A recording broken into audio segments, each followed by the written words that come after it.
బంగ్లాదేశ్ అక్కడ ఆర్మీ ఇంకా తీవ్రంగా వీళ్ళని అణగదొక్కాలి ఏదైతే చేశారో అప్పుడు బంగ్లాని విముక్తి చేయడానికి యుద్ధం చేయాల్సి వచ్చింది అన్నమాట భారతదేశం.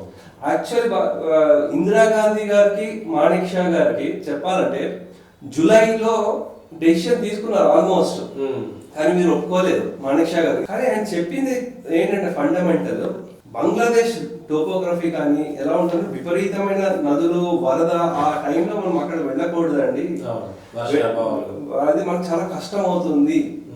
అదైన తర్వాత 3-4 నెలలు ఆగిన తర్వాత ఆయన ఏమడిగారంటే ఆగండి, తర్వాత నాకు ఒక 1 నెల రోజులు సమయం ఇవ్వండి, అప్పుడు వీళ్ళని బంగ్లా విముక్తి మనం చేద్దాం కంపల్సరీ అని ఫిక్స్ అయిపోయారు అనమాట. సో అయిన తర్వాత ఏమైందంటే దానికి ఇక్కడ ఆయన 1 నెల రోజులు టైం అడిగినా సరే 17 రోజుల్లో కొట్టేశారు అనమాట. సో వాళ్ళకి విముక్తి కలిగించారు.